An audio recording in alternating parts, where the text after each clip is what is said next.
Dice Juan que al día siguiente, después de que Jesús recibe la unción de parte de María con el perfume en sus pies y se los enjuaga con sus cabellos, Jesús dice que al día siguiente muchos de los que habían ido a la misma fiesta se enteraron de que Jesús iba hacia Jerusalén.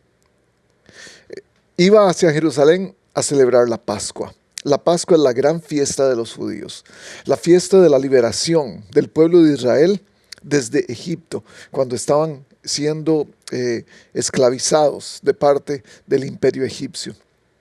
Y a través del libertador Moisés, Dios los liberta. Y durante 10 plagas, Faraón, o 9 plagas, Faraón tiene su corazón endurecido en la 10ª plaga, cuando Dios dice, voy a quitarle la vida a los primogénitos de cada familia que no tenga sangre en los umbrales de su puerta.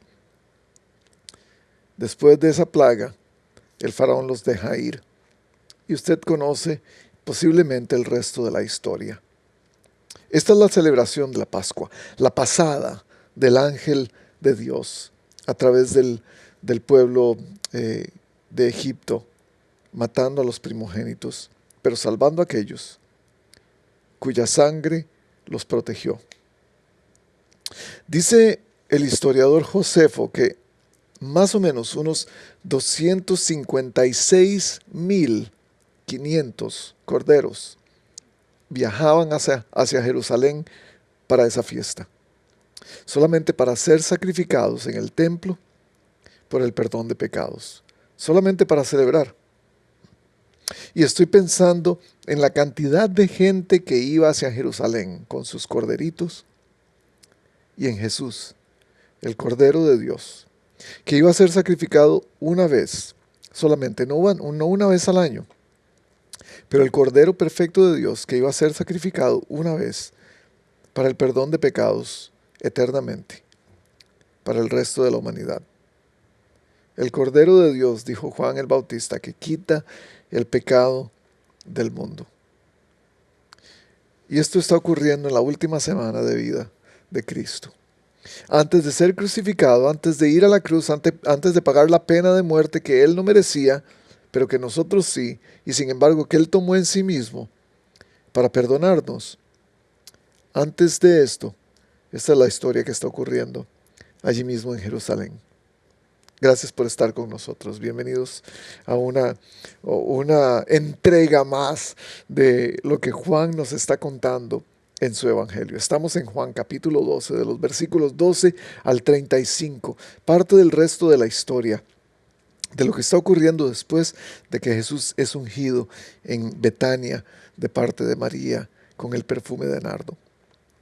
Al día siguiente, muchos de los que habían ido a la fiesta se enteraron de que Jesús se dirigía hacia Jerusalén. Tomaron ramas de palma y salieron a recibirlo gritando a voz en cuello, ¡Hosana! Bendito el que viene en nombre del Señor. Bendito el Rey de Israel. Tenemos que darnos cuenta de algunos detalles históricos y culturales aquí mismo. La palma es un símbolo nacional para los judíos. De hecho, está representado en su moneda. Jericó, que era la ciudad que estaba cercana hacia Jerusalén, era conocida como la ciudad de las palmas, porque había muchas palmas. Me imagino que algunos de ellos cargaron su palma, quizás eran alguna producción de palmas que había sido traída hacia Jerusalén. No sabemos exactamente, pero lo que sí sabemos es que estaban recitando el Salmo 118, 25 y 26. Señor, danos la salvación. Eso es lo que significa Hosana. Danos la salvación. Señor, concédenos la victoria. Bendito el que viene en nombre del Señor. Y lo repetían una y otra vez. La esperanza la esperanza de ellos era que un conquistador político pudiera venir y salvarlos del imperio romano, salvarlos de la opresión del imperio romano. Y no solo de ellos, de todos los demás pueblos, porque Israel es un pueblo que ha sufrido. El pueblo escogido por Dios siempre ha sido perseguido. Y a veces me pregunto, nosotros, hoy en el 2023, ¿cuánta esperanza ponemos en una posibilidad política? ¿Cuántos de nosotros estamos esperando que sea un presidente, que sea un partido político, el que arregle la situación? Y muchas personas han dado su adhesión profunda y completa a su partido político, a su candidato que más les gusta. Y algunos de ellos todavía, en medio de esa lealtad política, nos dicen que son seguidores de Cristo. No estoy poniendo en tela de duda si usted sigue a Cristo y tiene pasión política. Lo que estoy poniendo en tela de duda es en dónde está su adhesión, en dónde está su fidelidad, en dónde está su esperanza. Si usted está pensando que un sistema político es el que va a cambiar la situación, Jesús nos va a decir con este texto que no. Porque esa misma turba de gente que está gritando Hosana, que está levantando palmas, dicen Marco, Mateo y Lucas que ponían mantos en el piso mientras Jesús entraba. Esa turba de gente en menos de una semana va a gritar también, crucifícalo. Porque sus expectativas no fueron cumplidas. Porque estaban esperando a un conquistador político, no estaban esperando a un conquistador espiritual. En fin, dice el versículo 14, Jesús encontró un burrito y se montó en él. Como dice la escritura, no temas, hija de Sión, que es apegado a Jerusalén el término. Mira que aquí viene tu rey montado sobre un burrito. Es un texto que encontramos en el libro de Zacarías, el profeta Zacarías, capítulo 9, versículo 9. Él da esa cita para que la recordemos. Marcos capítulo 11 nos cuenta la misma escena. Y nos cuenta que cómo encuentran al burrito, que Jesús les dice, vayan al pueblo y encuentren un burrito, lo van a desatar, el dueño les va a preguntar de quién es, ustedes le van a decir, el Señor lo necesita y lo van a traer. Marcos también nos dice que inmediatamente después de esto, de esta escena de la que vamos a hablar hoy, Jesús hace la limpieza del templo. Es cuando los cambistas, cuando los que están haciendo dinero, cuando los que están haciendo negocio están en el apogeo de su negocio, de su ganancia, y Jesús viene a volcar mesas y a decir, esta es la casa de mi Padre, y va a ser llamada casa de oración, no casa de ladrones. Es más o menos para que tengamos el contexto de lo que está pasando. Cuando Jesús entra sentado en el burrito, dice el versículo 16, al principio sus discípulos no entendieron lo que sucedía. Solo después de que Jesús fue glorificado, se dieron cuenta de que se había cumplido en él lo que de él ya estaba escrito. Esto nos dice algo que ya hemos repasado antes en el libro de Juan. Juan escribe su libro retrospectivamente. ¿Qué quiere decir eso? Quiere decir que él ya sabía la historia, entonces por eso pudo escribir acerca de ella. Por eso dice que los discípulos antes no sabían, solo supieron hasta que Jesús fue glorificado, hasta que fue crucificado, hasta que resucitó, hasta que fue elevado al cielo con el Padre. Y es que las lecciones de la vida se aprenden muchas veces, la mayoría del tiempo, se aprenden en retrospectiva, no en prospectiva. En retrospectiva podemos ver lo que ya ocurrió y podemos sacar lecciones de ello. En prospectiva no. Cuando vamos manejando el carro y no sabemos hacia dónde vamos, no tenemos ni idea de lo que viene. Pero cuando vemos en el espejo retrovisor, podemos ver el camino que ya hemos recorrido. Esto es lo que estoy queriendo decir. La gente que había estado, versículo 17, la gente que había estado con Jesús cuando él llamó a Lázaro del sepulcro y lo resucitó de entre los muertos, seguía difundiendo la noticia. O sea, la voz se seguía corriendo. Muchos que se habían enterado de la señal realizada por Jesús salían a su encuentro. Por eso los fariseos comentaban entre sí, como pueden ver, así no vamos a lograr nada. No estaban viendo mucho proceso, mucho progreso. Miren cómo lo sigue todo el mundo. Y es que la meta de ellos no era solamente que la gente no lo siguiera, sino deshacerse de Jesús, porque ya lo habían estipulado de esa manera. Entre los que habían subido a adorar en la fiesta habían unos griegos. Estos se acercaron a Felipe, que era de Betsaida, de Galilea, y le pidieron: Señor, queremos ver a Jesús.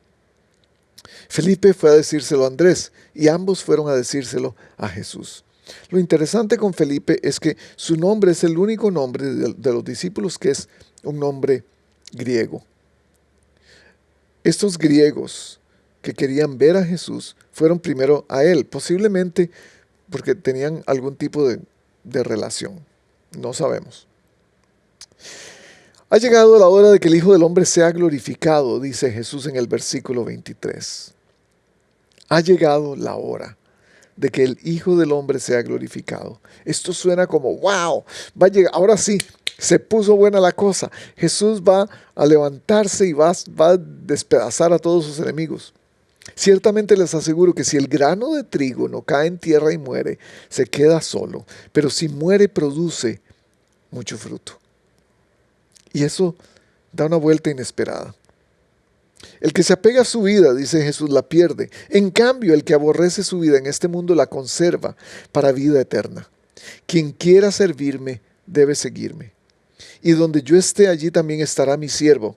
A quien me sirva, mi Padre lo honrará. Y Jesús da toda un rompecabezas de ideas. Y nos dice, si la semilla no muere, no puede haber planta. Si ustedes no quieren perder su vida, nunca la van a tener. Y nos da esta contradicción tan extraña, este contraste tan extraño. Y después dice, el que quiera servirme tiene que seguirme. Y el que me sigue va a estar donde yo estoy.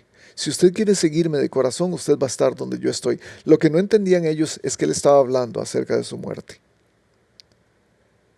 El que me sirve tiene que estar donde yo estoy. Yo estaré ahí con él estará aquí conmigo.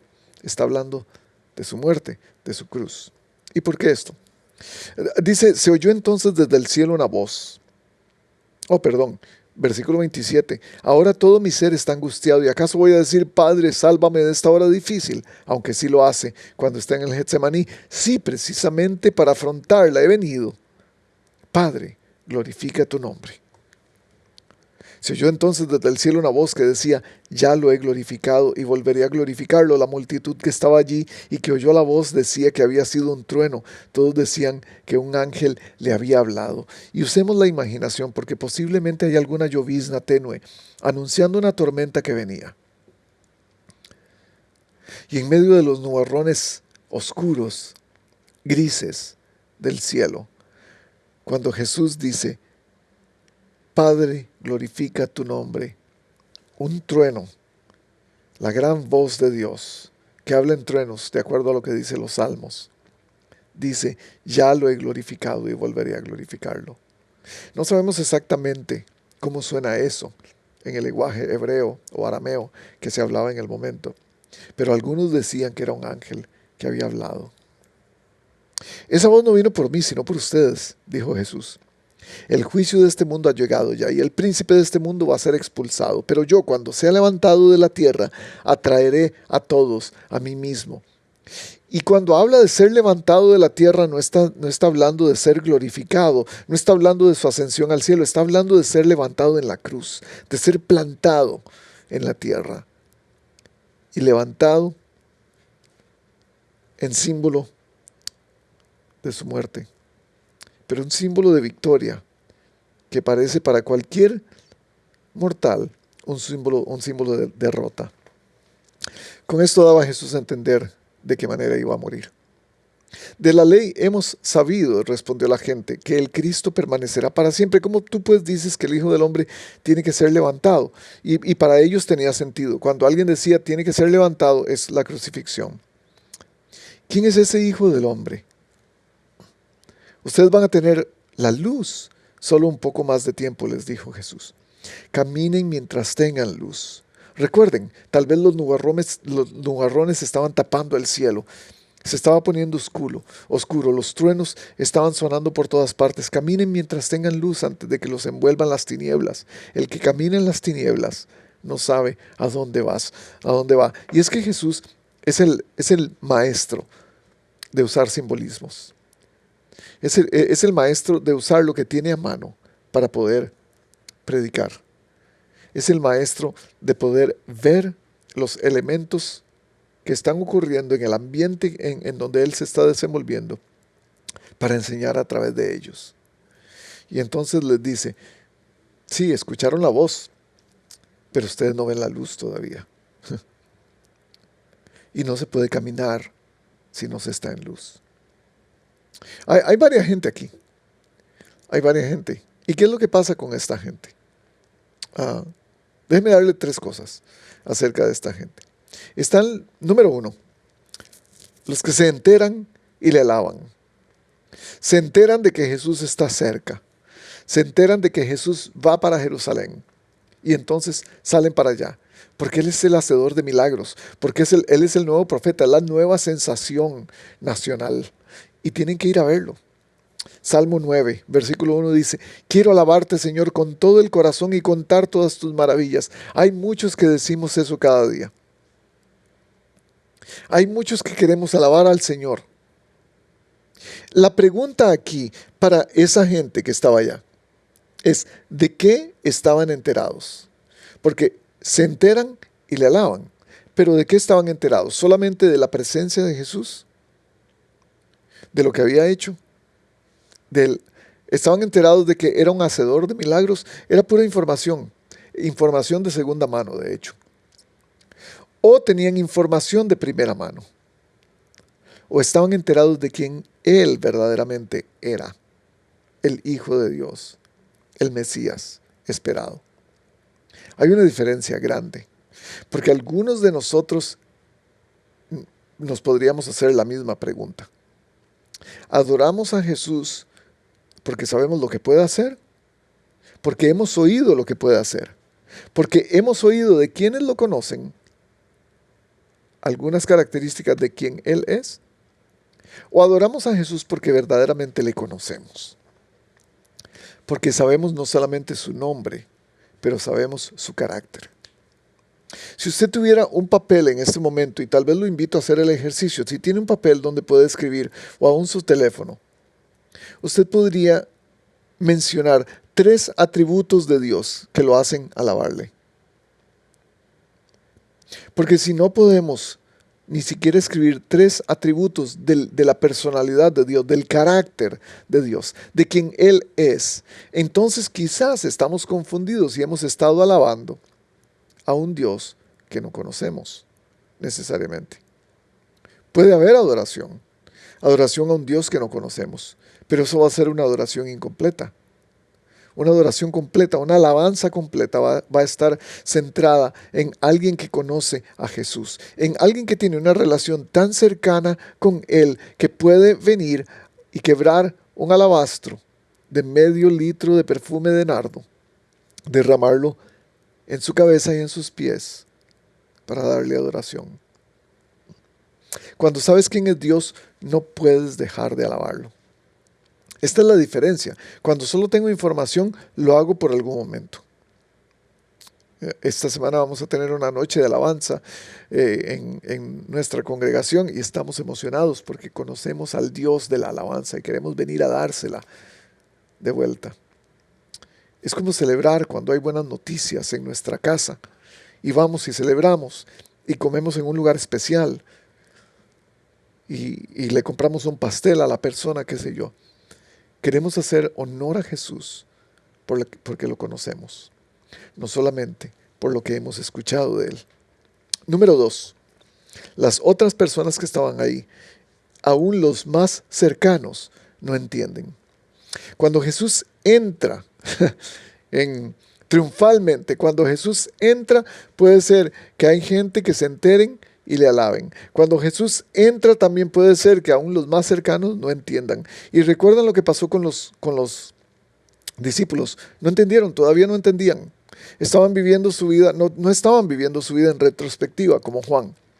Ellos no comprendían qué era lo que estaba pasando y por qué Jesús hacía lo que estaba haciendo. Juan nos dice que Jesús fue malinterpretado una y otra vez por diferentes personas en las historias que él nos cuenta. Sin embargo, los que menos pensaríamos que pudieran estar malinterpretando a Jesús es la gente que estuvo con él por 3 años y medio. Caramba, los discípulos pasaron tiempo con él, dormían en los mismos lugares, comían juntos, jugaban juntos, viajaban juntos, hablaban de cualquier cosa. Nunca pensaríamos que le ocurriría a los discípulos. Nunca pensaríamos que nos ocurriría a nosotros. ¿Y cuántas veces hemos malinterpretado a Jesús en lo que Él quiere decir? La iglesia sigue malinterpretándolo en muchas cosas que Él quiere decir, pero sin embargo, para nuestra propia conveniencia, las usamos de manera diferente. Algunos todavía no entendemos algunas cosas que hace Jesús. Algunos todavía no entendemos por qué el burrito. Algunos no entendemos todavía por qué Jerusalén. Algunos no entendemos todavía por qué María y el perfume. Algunos no entendemos todavía por qué la cruz, por qué la sangre, por qué el sacrificio. ¿Por qué 3 años? ¿Por qué Israel? ¿Cuántas veces has malinterpretado lo que Jesús tiene que decir? Y déjeme decirle, voy a normalizar un poco esto. Para algunos de nosotros está bien. Usted no puede saber más de lo que ya sabe. Usted tiene suficiente información para poder usar esa información y hacer lo mejor que pueda con ella. Es por eso que, volviendo al primer punto, en conocer a Jesús es tan importante. Es por eso que conocer a Jesús es imprescindible para poder entenderle muchas veces. Y entender que en la vida no vamos necesariamente a poder vivirla de frente, a poder saber todo lo que está pasando, todo lo que está ocurriendo. Muchas veces vamos a tener que usar el espejo retrovisor para ver lo que ya Dios hizo en nuestra vida, para ver quién fue Él en mi situación, en mi circunstancia.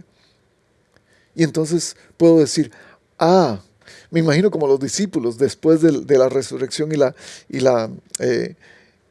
la vuelta a casa de Jesús, la subida al cielo, pudieron decir, ahora esto tiene sentido, y tal vez hay cosas en su vida que no tienen sentido. ¿Por qué? Porque hasta el momento usted ha malinterpretado lo que Jesús quería hacer en su vida.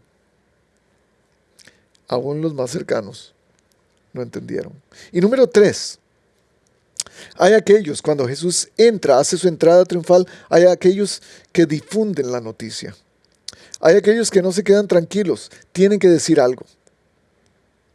Y es como otros se van a enterar. Y es un círculo. Unos se enteran y alaban. Algunos no entienden, a pesar de que estén muy de cerca.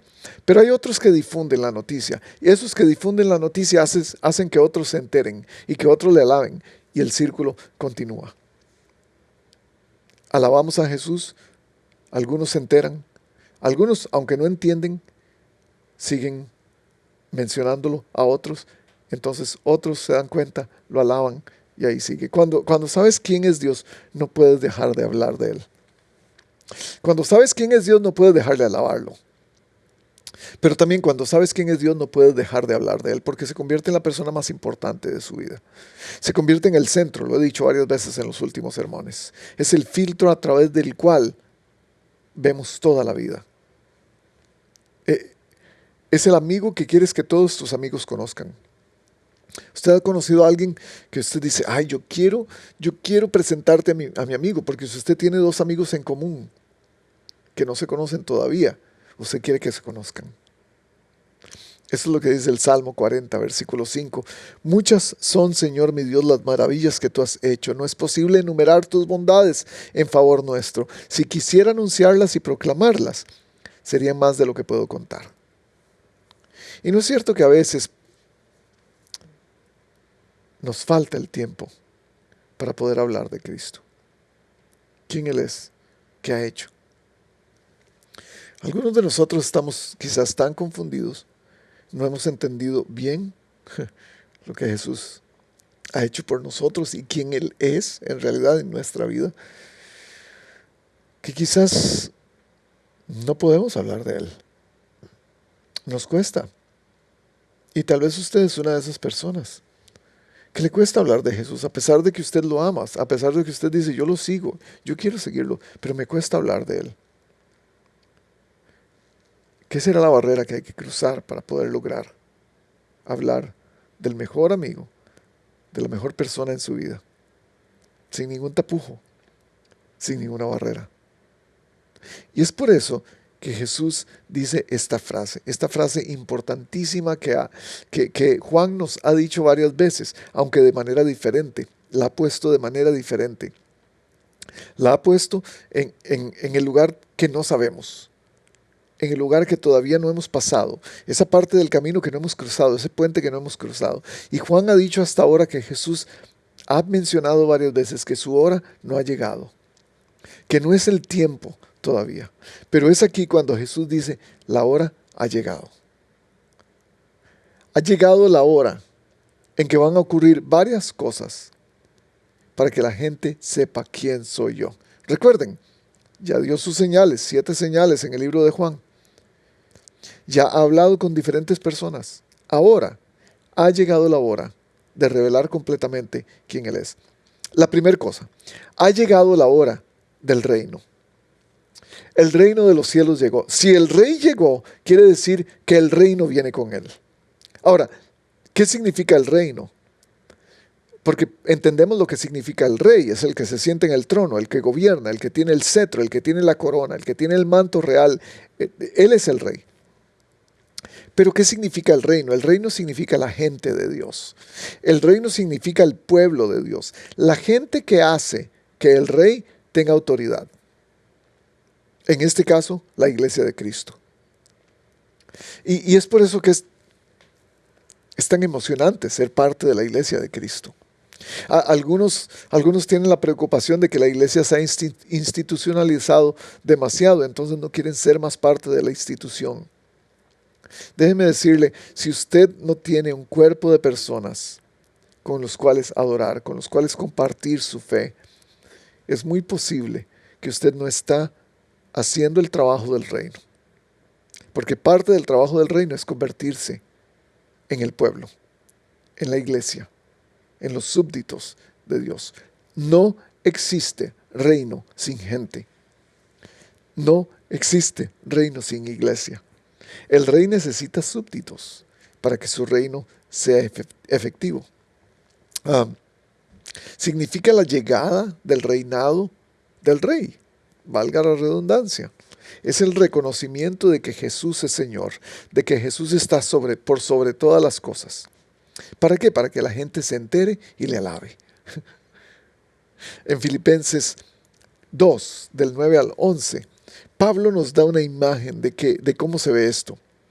Dice que a Jesús Dios lo exaltó hasta lo sumo y le dio un nombre que es sobre todo nombre, para que en el nombre de Jesús toda rodilla de los que están en los cielos y en la tierra y debajo de la tierra se postre, y toda lengua confiese que Jesús es el Señor, para gloria de Dios el Padre. De esto está formado el reino, de este tipo de gente que dobla sus rodillas, que confiesa, que dice que Jesús es el Señor. Esto es un hecho pasado, presente y futuro. La llegada del reino es un hecho pasado, presente y futuro. El reino vino con el rey. El reino sigue viniendo porque el rey dejó su espíritu para que su pueblo siga creciendo. El reino de Dios se hace más grande cada día. Y el reino de Dios vendrá, es un aspecto futuro. La iglesia primitiva lo ponía de esta manera: el rey llegó, el rey sigue llegando, el rey vendrá. Ellos tenían una frase muy particular que la decían al final de cada uno de sus servicios de adoración corporativa. Ellos decían: este es el misterio de nuestra fe. Cristo murió, Cristo vive, Cristo volverá. Y es el misterio de la fe, porque no entendemos todo lo que significa, pero podemos aceptarlo por fe. Y es que con palabras afirmamos el reino, hablamos del reino y construimos el reino. Porque estamos hablando del rey, estamos hablando de la palabra de Dios. El verbo se hizo carne y habitó entre nosotros. Estamos hablando del poder de esa palabra y de lo que se constituye a través de esa palabra, que es el reino de los cielos. En Mateo 24 dice Jesús: el que persevere hasta el fin será salvo, y el evangelio será predicado, el evangelio del reino será predicado en todo el mundo para testimonio a todas las naciones. Esta tierra tiene que escuchar acerca de la venida del reino, pero nos toca a usted y a mí hacerlo. Nosotros somos los que entregamos la noticia para que otros alaben.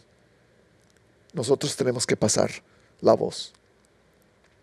Lo hacemos con palabras, pero también lo hacemos con acciones. Cristo vino, Cristo murió, Cristo vive, Cristo volverá. Tenemos que hacerlo con acciones, porque actuamos como la gente del reino. Actuamos como gente que ha venido al mundo para traer a Cristo, pero también para morir con Cristo. Y estamos esperando su venida. Son acciones que el mundo tiene que ver, no solo palabras. La semana pasada hablamos un poco de eso, al hablar de adoración. Adoración son más que palabras, hechos. Se expresa mejor en hechos que en palabras. Porque cuando ninguno de los dos corresponde, cuando digo cosas que no tienen nada que ver con lo que hago, estoy dividiendo la atención y estoy dividiendo la lealtad. Nuestras acciones nos hace actuar como gente del reino, como gente que sirve al rey, como súbditos del rey, verdaderamente. Gente que sigue las instrucciones del rey, gente que obedece al rey. 1 Corintios 11:1. Pablo se lo dice a los corintios: imítenme a mí, como yo imito a Cristo. Esa es la primera cosa. Ha llegado la hora del reino. Y usted y yo somos los responsables de traernos. Pero también, número 2, ha llegado la hora de morir. Y hemos hablado ampliamente acerca de esto a través del libro de Juan.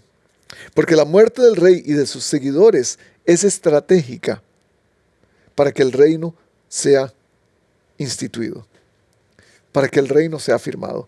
Y usted dice: ¿qué es esto? Esto no tiene sentido. Y sí, Jesús viene a traer un reino que es al revés, porque los reinos que conocemos son reinos constituidos en violencia. Son reinos constituidos en conquistas, en tratar de subyugar a otros pueblos para que mi reino sea el más grande. Y entonces, pero este no. Jesús viene a vencer, pero a vencer a la muerte. Y al mismo tiempo nos dice que tenemos que morir para poder vencer a la muerte. Esto no tiene ningún sentido para algunos de nosotros. Pero para Jesús esta es la verdadera función de la muerte. Para Jesús la función de la muerte es establecer el reino. Pero no es una muerte eterna, no es una muerte física, no es una muerte espiritual, es una muerte a mí mismo. Es crucificarme a mí mismo. Es por eso que quiero referirme al elemento más humilde de esta historia, que es el burro. Jesús viene montado en un burro, es un acto de humildad. Como primera cosa, es un acto de humildad. Él no era un conquistador, los conquistadores vendrían montados en un caballo y con una armadura. Él dijo: no, yo voy a tomar la posición de siervo y voy a entrar montado en un burro. La segunda cosa que veo en el burrito, es que deberíamos nosotros convertirnos en el medio de transporte para que Jesús traiga su reino a la tierra. ¿Y qué mejor manera que dejar que Jesús tome nuestra vida y nosotros ser el transporte de Él? Ahora Él es en mí y no yo.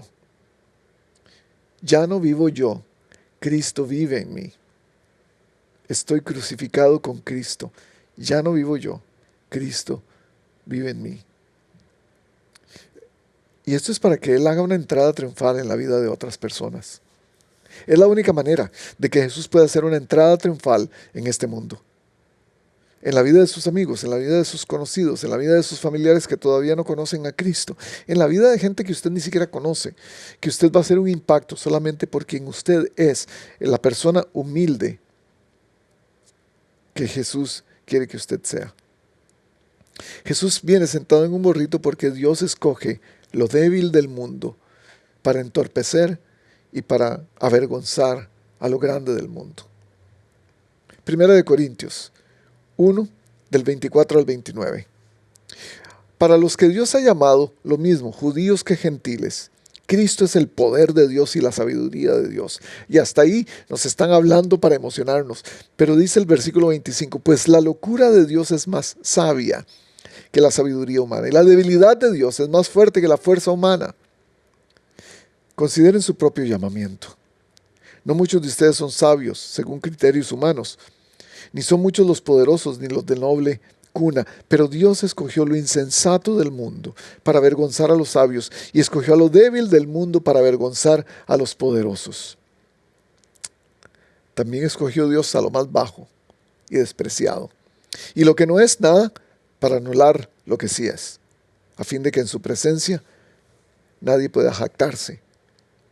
Y yo no sé si para usted, para alguno de ustedes detrás de la cámara, esto ha sido un aspecto importante. Porque quizás usted siente que usted no es nadie en este reino de los cielos. Porque usted no está detrás de una cámara predicando, porque usted no está en un púlpito, porque usted no está tocando la guitarra o haciendo consejería o haciendo trabajo pastoral o siendo un misionero que lleva el evangelio a lugares recónditos del mundo. Quizás usted se ha sentido que no es nadie dentro de este reino.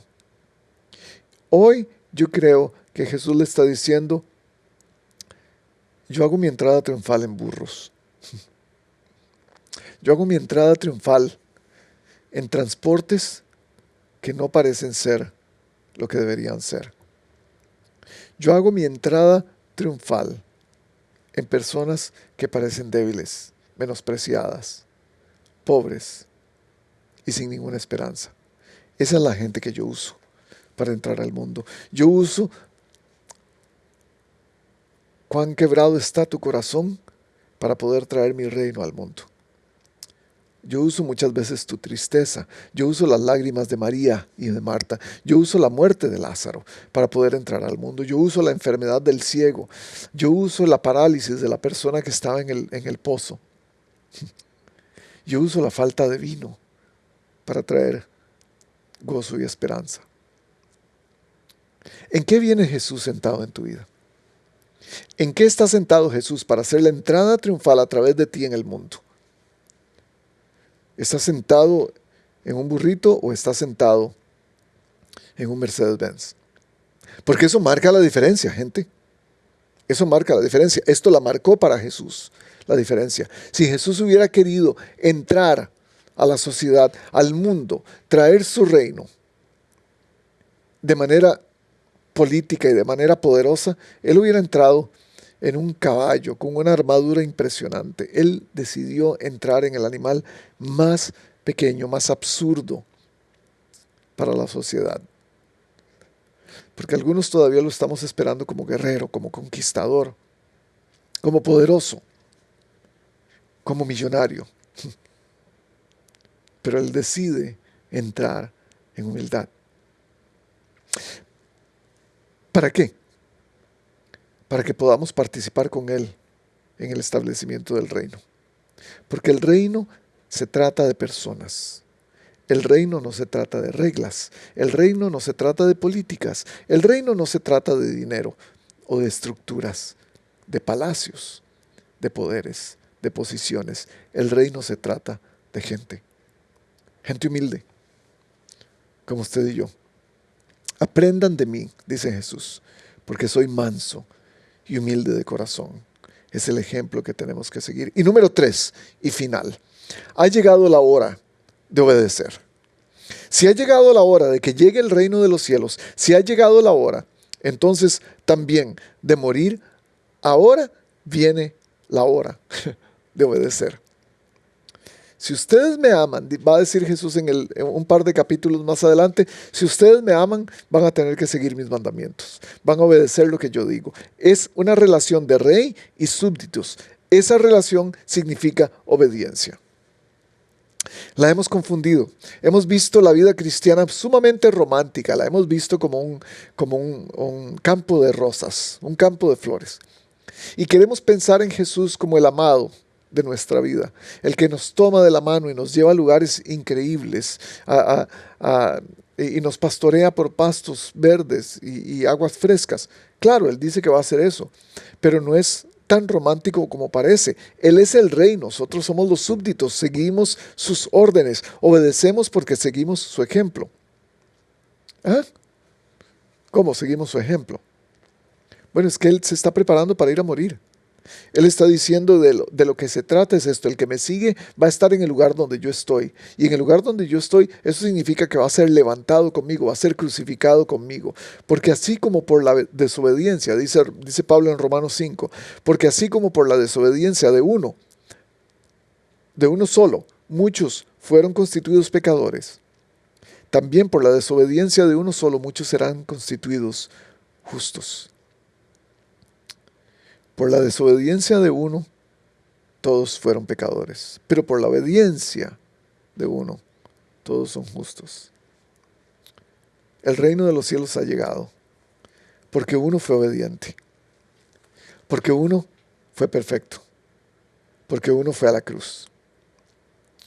No solo porque llegó el rey es que el reino ha llegado, sino también porque hay un grupo de súbditos que quiere formar este reino. Un grupo de humildes, un grupo de adoradores, un grupo de obedientes, muriendo a sí mismos, tomando la cruz. Y entonces Jesús hace su entrada triunfal en Jerusalén. Una entrada triunfal sumamente diferente, una entrada triunfal al revés, que nadie esperaba. Humilde, sencilla, cotidiana, como nuestra vida, como debería ser nuestra vida. Pero un día, esta entrada triunfal va a ser diferente. Y según Daniel, voy a terminar con esto. Según Daniel se ve como esto, más o menos. Daniel capítulo 7. Vi que alguien con aspecto humano, como hijo de hombre, venía entre las nubes del cielo y se les dio la autoridad, el poder y la majestad. Todos los pueblos, naciones y lenguas lo adoraron. Su dominio es un dominio eterno que no pasará y su reino jamás será destruido. Este es el Jesús del burrito. Este es el Jesús de las palmas. Este es el Jesús de la cruz. Este es nuestro Jesús. Y nosotros somos su reino. Tenemos que tomar muy en cuenta y muy seriamente nuestro papel como el reino de los cielos. Porque el reino de los cielos ya llegó. Ya llegó la hora. Y usted y yo somos los que lo estamos estableciendo en esta tierra. Nos vemos la próxima.